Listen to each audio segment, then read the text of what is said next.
Thank you for tuning in to another episode of the Energy Perspectives podcast, brought to you by Energy Dialogues.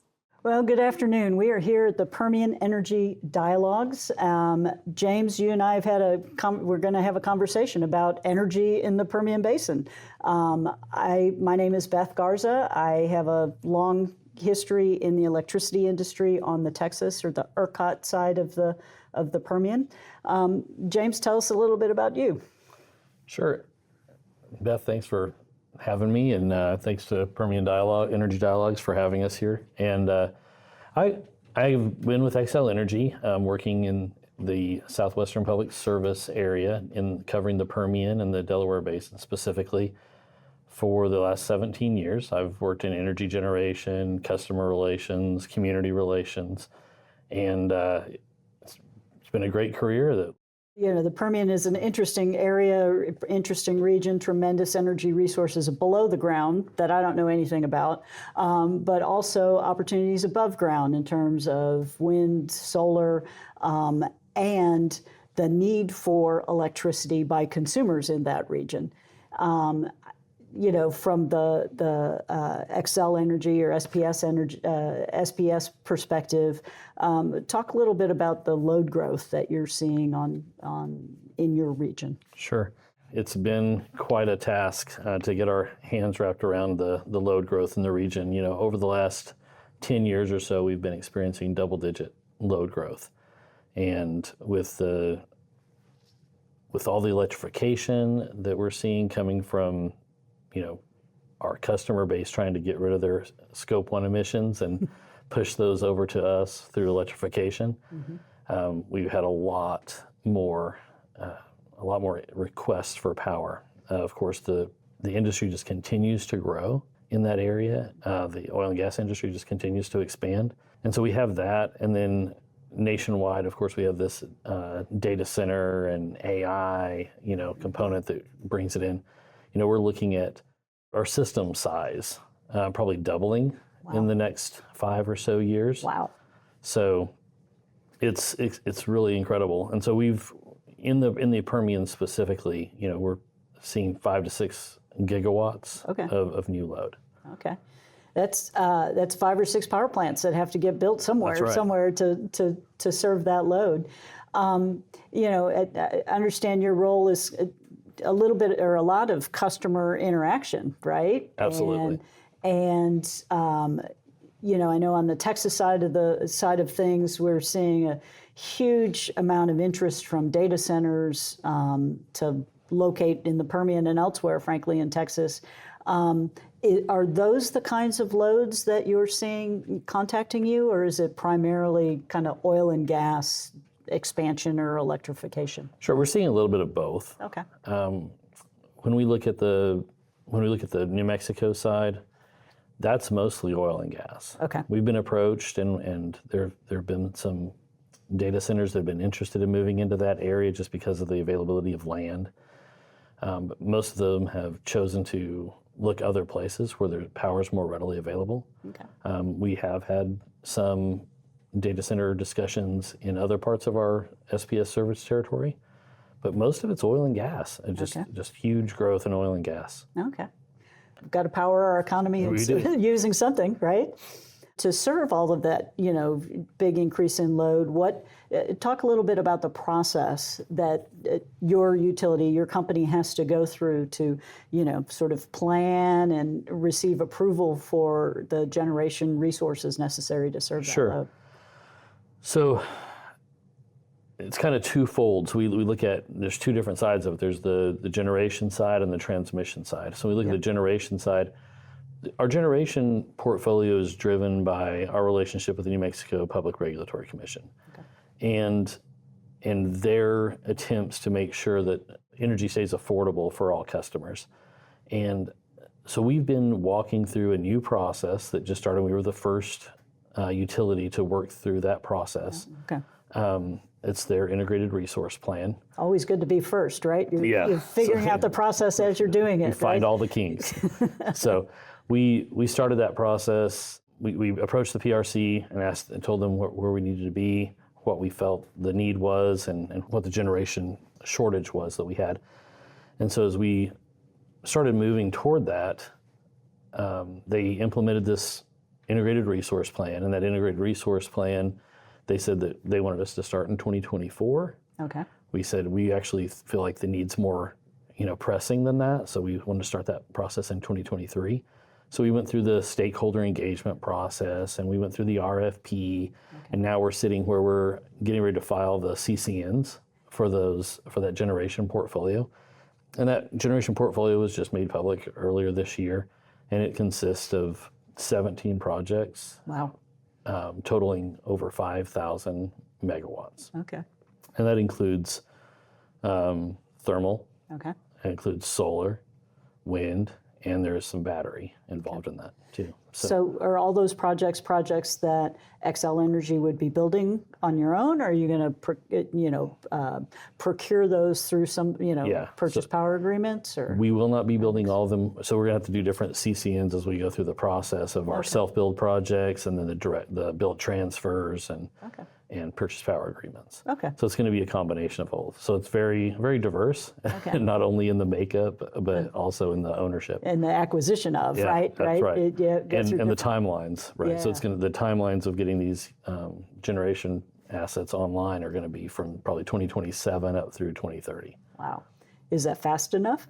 No. Are you going to have some loads that are going to be sitting on the sideline waiting? We've actually had loads sitting waiting for about 2.5 years now. Wow. And we have some very frustrated customers. They're understanding, but they're frustrated. And we share in that frustration. We want to work with them. Our biggest desire is to serve them. Sure. Sure. And so it's a long learning process, and it's very arduous. Is there, given that, there's the speed of business, and then there's the speed of a regulated entity, regulation, I guess maybe is the way to say that. Yeah, and internally we even struggle with that because we act as a non-competitive industry. Yeah. And right now we have a lot of generation sources that are popping up inside of our footprint where it's not competitive anymore. It's very competitive. I was going to add, at some point, if your customers are feeling stymied in their ability to expand or convert or whatever their desires are, doesn't that introduce a risk of them kind of self-generating or going off and finding their own solutions? Yeah, absolutely. I mean, we have projects right now where customers are pulling off, and we're going out and removing primary meters because they're connecting to their own microgrids. Okay. We have customers that we haven't reached yet with distribution infrastructure who have hundreds of megawatts of self-gen. Wow. Okay. And so it's a challenge, and that's not a business they want to be in. It's a business we want to be in. It's not a business they want to be in. It's got to be a frustrating situation, though, isn't it? That it is. I can't. It just sounds like such a sad situation to pull a primary meter, right? It's like pulling the cord, right? It's unplugging a customer We're from not only from your not system. able to serve, we're losing customers that we are currently serving, right? Because they're finding other ways to do it. Right. For me, it's a reminder of what I would describe as the bad old regulated days, on the Texas side, where there are there's no central planning for generation facilities. If you've got $1 billion and are interested in building a power plant, you can go through a process to get yourself interconnected wherever you want to, and it's your cost and your risk. That can be helpful or harmful. And as ERCOT has shared, the size of their generation interconnection queue is almost unfathomably large, right? Absolutely. It's hundreds of gigawatts of generation that has gone through at least the initial step of requesting an interconnection agreement. And from an ERCOT perspective, that organization then is charged with doing analysis to, sort of what are the minimum requirements necessary for that generator to be interconnected for every one of those megawatts up to the 400 gigawatts. Yeah, and SPS has kind of a strange relationship as we are multi-jurisdictional. Right. So whenever we bring on these generation this generation portfolio that's been identified through the New Mexico PRC, and we apply to them to have the approval to build it, we also have to go and apply to the Texas's PUC. Interesting, okay. Right? And we have to get approval on all those projects from both entities before we can build. Okay. So it makes it a very interesting situation on that end as well. So, because both sides affect both sets of customers, right? Two totally different mindsets, it seems like, when it comes to electrifying. That's one of the things I've picked up here at my time at the Permian Energy Dialogues session is I didn't know very much about New Mexico before, and I've learned more than I knew. And what struck me is just how different it is, the perspective, the approach can be from a Texas, from what I think of as the Texas regulatory structure. So if we look at it at the transmission side, right? Yeah. Speaking of ERCOT, our transmission, as our generation is controlled and monitored by the New Mexico PRC, our transmission is approved, monitored, and controlled by our regional transmission organization, the Southwest Power Pool. Right. So that makes for an interesting situation whenever one entity is waiting for generation to approve generation until they have the load approved. The other entity is waiting to approve the load until there's generation approved before they'll approve transmission. Right. And see, the utility kind of feels, a little bit caught in the middle, right, in that relationship.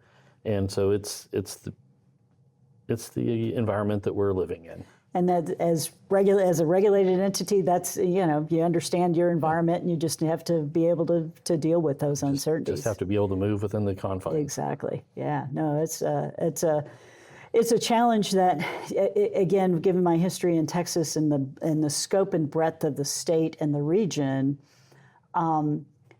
we're big enough here that there isn't anyone that you're really coordinating with, right? And you just learn to be very singular in focus.